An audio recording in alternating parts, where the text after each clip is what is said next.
काके दा खड़ाक ते कंबल दे विच। सारी भूल हमारी थी कंबल विच। मेरे पास तुम हो कंबल विच।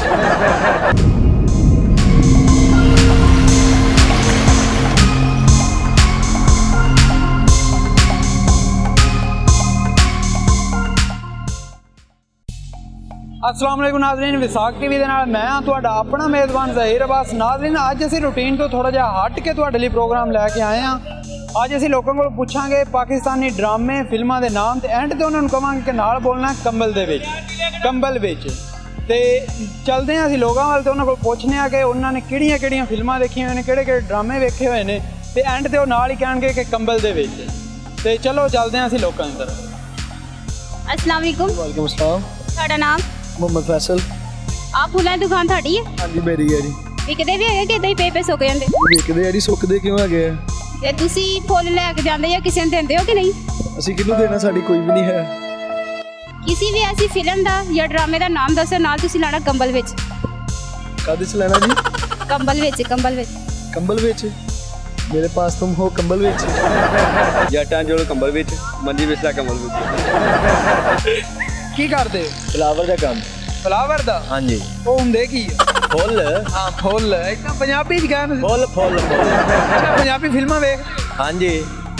ਕੋਈ ਇੱਕ ਵੇਖੀ ਹੋਏ ਨਾ ਤੇ ਉਹਦਾ ਨਾਮ ਦੱਸ ਕੇ ਐਂਡ ਤੇ ਤੁਸੀਂ ਬੋਲਣਾ ਕਿ ਕੰਬਲ ਵਿੱਚ। अच्छा है। बुढ़ा गुजर कंबल ਵਿੱਚ। ठीक है। ਜੇ ਕੰਬਲ ਵਿੱਚ। हाँ जी। ਤੇ ਕੋਈ ਹੋਰ ਵੇਖੀ ਹੋਏ? इश्क नचावे गली गली कंबल ਵਿੱਚ। ਤੁਹਾਡਾ ਨਾਮ? मोहम्मद रुकमान मनान। ਕੀ ਕਿਹਾ ਜੀ? रुकमान मनान नाम जे मेरा। ਅੱਛਾ ਮੈਂ ਤੁਹਾਡੇ ਕੋਲ ਇੱਕ ਸਵਾਲ ਕਰਨਾ, ਠੀਕ ਆ? ਤੁਸੀਂ ਕਿਸੇ ਵੀ ਪੰਜਾਬੀ ਫਿਲਮ, ਗਾਣੇ ਜਾਂ ਡਰਾਮੇ ਦਾ ਨਾਮ ਦੱਸਣਾ, ਨਾਲ ਤੁਸੀਂ ਕਿਹੜਾ ਕੰਬਲ ਵਿੱਚ। किदे विच?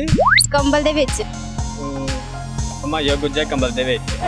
ਭਾਈਓ ਗੁਜਰ ਉਹਨੇ ਤੁਹਾਨੂੰ ਆ ਕੇ ਕੁੱਟਣਾ ਬਹੁਤ ਜੀ, ਜੋ ਉਹਨੂੰ ਪਤਾ ਲੱਗਿਆ। कोई नहीं, खैर जी ऐसे बहाने मैं ਉਹਦੇ ਨਾਲ ਇੱਕ ਫੋਟੋ ਵੀ ਖਿੱਚਵਾਂਗਾ। सारी भूल हमारी थी कंबल विच। बुलबुले कंबल विच। ਪੰਜਾਬੀ ਫਿਲਮਾਂ ਵੇਖਦੇ ਹੋ? हाँ जी। ਕਿਸੇ ਇੱਕ ਦਾ ਨਾਮ ਐਂਡ ਤੇ ਬੋਲਣਾ ਕਿ ਕੰਬਲ ਦੇ ਵਿੱਚ, ਕੰਬਲ ਵਿੱਚ। निकी जी हाँ कंबल ਦੇ ਵਿੱਚ। ਨਿੱਕੀ ਜਾਂ ਕੰਬਲ ਵਿੱਚ? ਜੀ ਹੈ। ਜੱਗਾ ਟੈਕਸ ਕੰਬਲ ਦੇ ਵਿੱਚ। ਜੱਗਾ ਟੈਕਸ ਕੰਬਲ 'ਚ ਲਿਆ ਜਾਂਦਾ? ਨਹੀਂ ਕੰਬਲ ਉੱਤੇ ਤੇ ਲਿਆ ਜਾਂਦਾ ਨਾ। ਜੀ ਹੀਰ ਰਾਂਝਾ ਕੰਬਲ ਦੇ ਵਿੱਚ। ਜਦੋਂ ਕਬਰ ਚੋਟ ਕੇ ਆ ਗਏ ਉਹਨਾਂ ਨੇ ਤੁਹਾਨੂੰ ਕੁੱਟਣਾ ਬਹੁਤ ਖਾਸ ਜਾ ਕੇ। ਕਿੰਨੇ ਹੀ ਕੁੱਟਦੇ ਹੋਣ ਵਿਚਾਰੇ, ਆਪਾਂ ਕਿਆਮਤ ਵਾਲੇ ਦਿਨ ਉੱਠਣਗੇ ਅਗਰ ਉੱਠੇ ਦੇ ਜੇ ਮੁਕੱਦਰਾ ਜੋ ਹੋਇਆ ਉਹਨਾਂ ਦੇ। तेरी ये शौक बताएं सताएं क्यों मुझे। अब सुन लो ना। तेरी ये शौक बताएं सताएं क्यों मुझे। तुम प्यार बन गई हो रुलाएं क्यों मुझे। हाँ कह भी दो चुप ना रहो, बस तुम मेरा साथ दो। दिल है जवान चाहत लिए चाहत का पैगाम। वो नशीली हवा जो तुझे छू गई मेरी हर सांस में बस गई। तेरी ये शौक बताएं सताएं क्यों मुझे। तुम प्यार बन गई हो रुलाएं क्यों मुझे। Thank you. ਤੁਸੀਂ ਕਿਸੇ ਪੰਜਾਬੀ ਫਿਲਮ ਜਾਂ ਡਰਾਮੇ ਦਾ ਨਾਮ ਲੈਣਾ, ਨਾਮ ਨਾਲ ਬੋਲਣਾ ਕੰਬਲ ਵਿੱਚ। अल्लाह वारस कंबल विच। मौला जट कंबल विच। ਚ ਖੈਰ बस जी ਕੰਬਲ ਚ ਕਿਹੜਾ ਤੂਫਾਨ ਆਇਆ? ਹੁਣ ਕੰਬਲ विच आया गया जी। ਪੰਜਾਬੀ ਫਿਲਮਾਂ ਵੇਖੀਆਂ? ਪੰਜਾਬੀ ਫਿਲਮਾਂ ਤੇ ਬਹੁਤ ਦੇਖੀਆਂ, ਬਸ ਜਦੋਂ ਦਾ ਸਰਦਾਰ ਹੀ ਫੌਤ ਹੋ ਗਿਆ ਨਾ ਉਸ ਤੋਂ ਬਾਅਦ ਪੰਜਾਬੀ ਦੌਰ ਹੀ ਮੁੱਕ ਗਿਆ। ਤੇ ਕੋਈ ਇੱਕ ਫਿਲਮ ਦਾ ਨਾਮ ਲਵੋ ਪੰਜਾਬੀ ਦਾ ਤੇ ਐਂਡ ਤੇ ਬੋਲਣਾ ਕੰਬਲ ਦੇ ਵਿੱਚ। ਕਾਕੇ ਦਾ ਖੜਾਕ ਤੇ ਕੰਬਲ ਦੇ ਵਿੱਚ। ਕੋਈ ਹੋਰ ਫਿਲਮ? ਪੰਜਾਬੀ ਉੱਧਰ ਜੱਗੇ ਦਾ ਕੰਬਲ ਦੇ ਵਿੱਚ। ਸੁਲਤਾਨ ਰਾਈ ਕੰਬਲ ਵਿੱਚ। ਹੀਰ ਰਾਂਝਾ ਕੰਬਲ ਵਿੱਚ। ਕੀ ਕਰਦੇ ਹੋ? ਮੈਂ ਜਨਾਬ ਪੜਦਾ। ਕੀ ਪੜ੍ਹਦੇ? ਮੈਂ ਸਹਾਫਤ ਪੜ ਰਿਹਾ। ਸਹਾਫਤ? ਸਹਾਫੀ ਬਣਨਾ? ਹਾਂਜੀ ਜੀ, ਕੋਸ਼ਿਸ਼ ਤੇ ਪੂਰੀ ਹੈ, ਅੱਗੇ ਦੇਖੋ ਕੀ ਬਣਦਾ।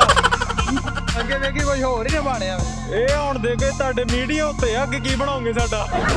ਅੱਛਾ ਪੰਜਾਬੀ ਫਿਲਮਾਂ ਵੇਖਦੇ ਹੋ? ਦੇਖੀਆਂ ਤਾਂ ਹੈਗੀਆਂ ਥੋੜਾ ਬਹੁਤਾ। ਕੋਈ ਇੱਕ ਅੱਧੀ ਦਾ ਨਾਮ ਦੱਸੋ ਤੇ ਐਂਡ ਤੇ ਬੋਲਣਾ ਕੰਬਲ ਵਿੱਚ। ਕੰਬਲ ਵਿੱਚ ਬੰਬੂ ਕਾਟ ਕੰਬਲ ਵਿੱਚ। ਕੋਈ ਹੋਰ ਦੱਸੋ, ਇਹ ਤਾਂ ਕਿਸੇ ਖਾਤੇ ਦੀ ਨਹੀਂ। ਅੱਛਾ ਇਹ ਕਿਸੇ ਖਾਤੇ, ਇਹ ਫਿਰ ਅੰਗਰੇਜ਼ ਪਾ ਲਓ ਕੰਬਲ ਵਿੱਚ। ਅੰਗਰੇਜ਼ ਪਾ ਲਈਏ ਕੰਬਲ ਦੇ ਵਿੱਚ? ਪਾ ਲਓ ਜਿੱਥੇ ਮਰਜ਼ੀ ਪਾ ਲਓ ਅੰਗਰੇਜ਼ ਨੂੰ, ਬਲਕਿ ਲੰਮੇ ਪਾ ਕੇ ਜੁੱਤੀਆਂ ਮਾਰ ਲਓ ਤੁਸੀਂ। ਤੇ ਹੋਰ ਕੋਈ? ਹੋਰ ਆਂਟੀ 420 मैं ससुगुनी मूवी देखी है कंबल दे विच। ਤੇ ਦੋਸਤੋ ਕਿੱਦਾਂ ਲੱਗਿਆ ਤੁਹਾਨੂੰ ਸਾਡਾ ਅੱਜ ਦਾ ਪ੍ਰੋਗਰਾਮ? ਉਮੀਦ ਕਰਦੇ ਹਾਂ ਤੁਹਾਨੂੰ ਅੱਜ ਦਾ ਪ੍ਰੋਗਰਾਮ ਬਹੁਤ ਵਧੀਆ ਲੱਗਿਆ ਹੋਊਗਾ। ਜੇ ਅੱਜ ਦਾ ਪ੍ਰੋਗਰਾਮ ਵਧੀਆ ਲੱਗਿਆ ਤਾਂ ਜਲਦੀ ਨਾਲ ਲਾਈਕ ਕਰੋ, ਕਮੈਂਟ ਕਰੋ, ਦੋਸਤਾਂ ਦੇ ਨਾਲ ਸ਼ੇਅਰ ਕਰੋ। ਮਿਲਦੇ ਹਾਂ ਅਗਲੇ ਪ੍ਰੋਗਰਾਮ 'ਚ। ਅੱਲਾ ਹਾਫਿਜ਼।